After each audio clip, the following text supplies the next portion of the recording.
नमस्कार, आप सभी का स्वागत करता हूं अपने YouTube चैनल सुरेंद्र सिंह बोरा में। साथियों, आज का जो वीडियो है मध्य प्रदेश के उन शिक्षकों के लिए हैं जो बीएड के आधार पर 6 महीने पूर्व नियुक्ति पा चुके हैं या 1 महीने पूर्व नियुक्ति पा चुके हैं, लेकिन अब उनकी जो सरकारी नौकरी है या शिक्षक की नौकरी है उस पर तलवार लटकी हुई है।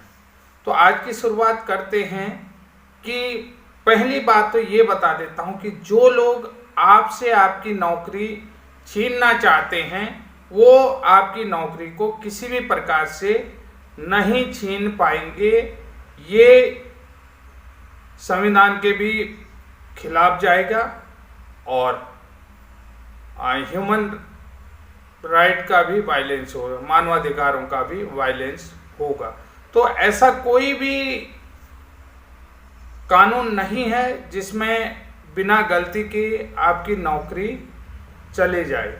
या आपसे आपकी नौकरी छीनी जाए। लेकिन बात जो 4 अक्टूबर को जबलपुर हाईकोर्ट में सुनवाई होने जा रही है उससे पूर्व मैं आप लोगों को आश्वस्त करना चाहता हूं कि जिस तरीके से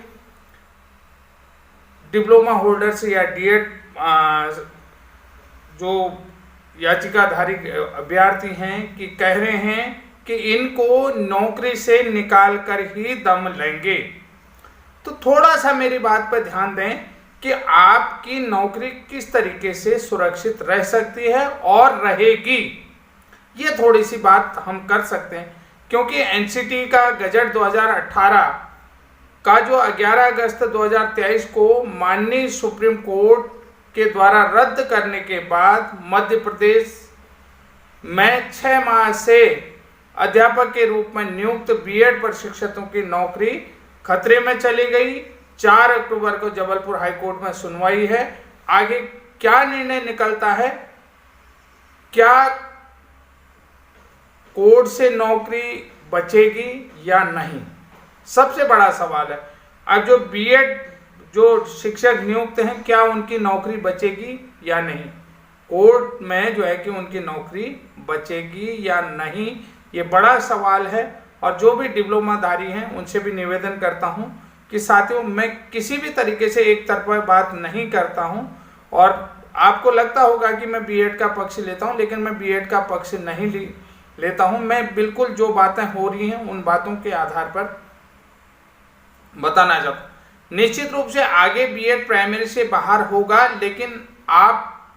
इन लोगों की नियुक्तियों को नहीं छीन पाओगे, ये बात मैं कह रहा हूं। देखिए, सबसे पहली बात नंबर 1 पॉइंट पे बात करते हैं। दिनांक 28/6/2018 के तहत मध्य प्रदेश सरकार केंद्र सरकार को शिक्षा का अधिकार अधिनियम की धारा 23 की उपधारा 2 में छूट बढ़ाए जाने का प्रस्ताव प्रस्तुत करे। यानी कि अगर सरकार 28/6/2018 के तहत जिन्होंने नियुक्ति पाई है, तो अगर मध्य प्रदेश राज्य सरकार केंद्र सरकार से शिक्षा का अधिकार अधिनियम 23 की उपधारा 2 के तहत छूट बढ़ाए जाने का प्रस्ताव प्रस्तुत करे, तो अगर मध्य प्रदेश राज्य सरकार छूट 2018 से 2023 तक अगर प्रदान की जाती हैं, तो ये जो है कि नियमावली में समय समय पर यथा संशोधित नियमों के तहत ही रहेगी और पात्र व्यक्तियों को जो है उक्त धारा के माध्यम से नियुक्ति की अनुमति प्रदान की जा सकती है। अगर ये चीज आपको देखना है तो एमएचआरडी की अधिसूचना, देखिए एमएचआरडी की अधिसूचना 12 अगस्त 2014 में आप इस चीज को देख सकते हैं। पहली चीज मैंने आपसे क्या कहा कि राज्य सरकार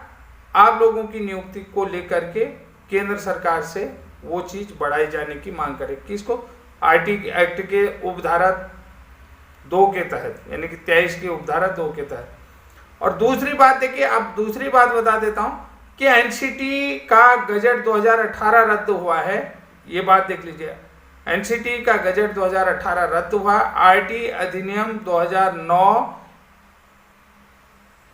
नहीं, यानी कि जो आरटीई एक्ट 2009 रद्द नहीं हुआ। आरटीई एक्ट को संशोधित भी नहीं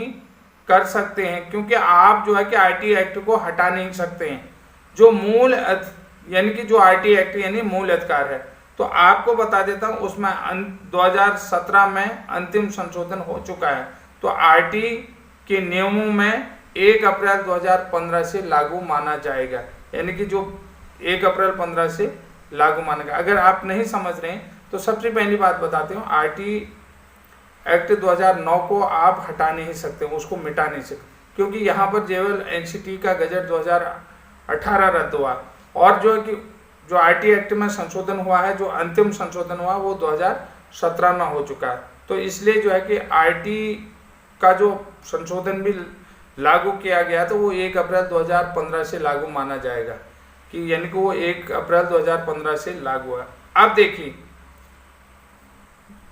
इसी में एक चीज और बात करते हैं कि एमएचआरडी मानव संसाधन विकास मंत्रालय की अधिसूचना 4 जनवरी 2019 में आरटीई अधिनियम की धारा 23 उपधारा 2 में उपबंध है, यानी कि जो उपबंध है कहां पर बता रहा हूं, 4 जनवरी 2000 कि जहां पर किसी भी राज्य में अध्यापक शिक्षण में पाठ्यक्रम या प्रशिक्षण देने वाले पर्याप्त संस्थान नहीं होंगे, यानी कि जहां पर पर्याप्त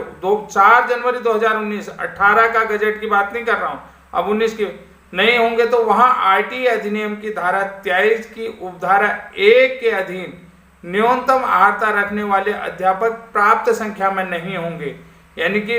डीएलएड वाले या जो भी नहीं हो या उपलब्ध न हो, तो केंद्र सरकार यदि ठीक समझे, यानी कि केंद्र सरकार यदि ठीक समझे तो अधिसूचना द्वारा ऐसी अवधि जो भी अधिसूचना में विनिर्दिष्ट की जाए 5 वर्ष से अधिक न हो के लिए अध्यापक के रूप में नियुक्ति के लिए अपेक्षित अर्हता में शिथिलता दे सकती है। यानी कि सीधी सी बात बता देता हूं कि 4 जनवरी 2019 के बाद भी आरटीई एक्ट की धारा 23 उपधारा 2 के तहत 5 वर्ष के लिए शिथिलता दी जा सकती है, कि यानी कि जो निर्देश हैं, यानी कि जो लोग अध्यापक के रूप में नियुक्त हो चुके हैं। अब मैं आपको यहाँ पर बता देता हूँ, यानी कि आरटीई एक्ट की जो धारा 23 है उपधारा 2 है, तो आरटीई की धारा 23 के उपधारा 1 में कहा गया है कि पहली प्रायोरिटी जो है कि डिप्लोमा होल्डर्स को होगी, जो प्राथमिक डीएलएड वाले हों या पीटीसी वाले हैं, जो प्राथमिक शिक्षक बन सकते हैं। अगर वो लोग नहीं मिलेंगे, ठीक है, तो क्या होगा, आरटीई एक्ट की धारा 23 उपधारा 2 के तहत बीएड वालों को कंसीडर किया जाएगा उपलब्ध न होने पर, ठीक है। तो अब यहाँ पर देखिए, मध्य प्रदेश में कंपटीशन एग्जाम हुआ है। कंपटीशन एग्जाम के माध्यम से बीएड और डीएलएड दोनों बैठे हैं। मैंने आपसे कहा कि आरटीई की धारा 2009 खत्म नहीं हुई है, एनसीटी का गजट रद्द हुआ, तो आप इनकी योग्यता, आप इनको जो है कि उससे बाहर नहीं कर सकते हैं, यानी कि इनको कंपटीशन में बैठने से आप बाहर नहीं कर सकते हैं। ये इनका राइट है, जो कि आरटीई का एक्ट फंडामेंटल राइट है, तो इनको भी आप इस भर्ती से बाहर नहीं कर सकते। अब देखिए, यहाँ पर दोनों को समान रूप से मौका दिया गया है, क्योंकि डीएलएड के अनुरूप अब कंपटीशन हुआ, तो जो बीएड वाले मेरिट में आए, तो बीएड वाले मेरिट में आए, क्योंकि डीएलएड वाले उतने मेरिट में नहीं आए हैं, तो किसको कंसीडर करेंगे। यानी कि एग्जाम के माध्यम से दोनों को एग्जाम फाइट करवाया ना, यानी कि कुल मिलाकर के डीएड वाले कैंडिडेट क्वालिफाई नहीं थे, तो बीएड वाले कैंडिडेटों को लिया गया है। अब देखिए, दूसरी बात मैंने आपको कहा 4 जनवरी 2019 आरटीई के अधिनियम की धारा 23(2) के आधार पर भी कहा गया कि पर्याप्त इंस्टीट्यूट नहीं है, यानी कि जो भी मध्य प्रदेश में भी अगर पर्याप्त इंस्टीट्यूट नहीं है या पर्याप्त कैंडिडेट नहीं है, तो बीएड को शामिल कर सकते, इसलिए भी वो लोग नौकरी में सेव हैं, यानी कि उनकी नौकरियां सुरक्षित हैं। अब रही बात कि उनके ब्रिज कोर्स के प्रशिक्षण की जो बात रहती है, कि अब क्या कहते हैं कि प्रशिक्षण को लेकर के, यानी कि पहले जो होता है विशिष्ट बीटीसी होता था, विशिष्ट बीटीसी होता है, यहाँ पर बेसिक शिक्षा यानी विशिष्ट बीटीसी की जो एक अधिनियम है, तो उसके तहत अगर मैं बात करता हूं कि 18/5/2006 में कुछ ऐसे नियम बने थे कि उत्तराखंड या उत्तर प्रदेश में राज्य के ग्रामीण क्षेत्रों के प्राथमिक विद्यालयों में सहायक अध्यापकों की कमी को दृष्टिगत रखते हुए स्नातक योग्यताधारी प्रशिक्षित अभ्यर्थियों को सहायक अध्यापक के रूप में तैनात किए जाने से पूर्व बीटीसी प्रशिक्षण संचालित करते हुए 6 माह का विशेष प्रशिक्षण दिए जाना निश्चित किया गया है। यानी कि ये नियम में है। उक्त प्रशिक्षित अभ्यर्थियों के पूर्व का अनुभव और प्रशिक्षण को देखते हुए, यानी कि जो अब क्योंकि ये लोग लग चुके हैं, उनका पूर्व का अनुभव भी देखा जा सकता है। यानी कि पूर्व ये लोग लग चुके हैं, पूर्व के अनुभव और प्रशिक्षण को देखते हुए विशिष्ट बीटीसी प्रशिक्षण की अवधि केवल 6 माह रखी गई है। तदुपरांत विशिष्ट बीटीसी प्रशिक्षण पाठ्यक्रम मूल्यांकन परीक्षा में उत्तीर्ण अभ्यर्थियों को बीटीसी सामान्य कोर्स में प्रशिक्षित अभ्यर्थियों के समतुल्य माना जाएगा तथा परिषदीय प्राथमिक विद्यालयों में सहायक अध्यापक के रिक्त पदों में नियुक्ति हेतु आहार्य माना जाएगा। तो साथियों, ये चीज आप लोग समझ चुके होंगे। देखिए, ऐसी जानकारियां आपको कोई नहीं बताएगा। मैं फिर भी आपको नियमों के, क्योंकि मेरा काम है आपको जानकारी देना, बाकी तो कोर्ट में केस आपने फाइट करना है और फाइट आप ही करेंगे, मैं नहीं कर, मैं सिर्फ आपको रास्ता दिखा सकता हूं। अगर आपको मेरी जानकारी सही लगती है तो मैं आपसे निवेदन करता हूं, जिन साथियों ने मेरा चैनल सब्सक्राइब नहीं किया है तो प्लीज सब्सक्राइब जरूर करिएगा और चैनल को आगे भी शेयर करते रहें। यानी कि चैनल में जो भी वीडियो देता हूं, जो भी जानकारी देता हूं, लाइक शेयर सब्सक्राइब जरूर करें और वीडियो को आगे अपने साथियों तक भी शेयर करें। जो भी जानकारी दे रहा हूं ऑथेंटिक रूप से दे रहा हूं, क्योंकि मध्य प्रदेश के बहुत सारे साथी मेरे साथ जुड़े हैं और अगर वो मुझसे इसके संबंधित दस्तावेज मांगते हैं तो मैं निश्चित रूप से उन्हें जो है कि व्हाट्सएप के माध्यम से ये दस्तावेज भी उपलब्ध करा रहा हूं और कराने के प्रयास रहेगा। और ये निश्चित रूप से कह देता हूं कि आप लोगों की नौकरी निश्चित रूप से सुरक्षित रहेगी, क्योंकि मध्य प्रदेश राज्य सरकार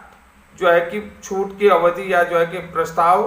केंद्र को जरूर भेजेगी और आप जो है कि सुरक्षित रहेंगे। तब तक के लिए जय हिंद, जय उत्तराखंड।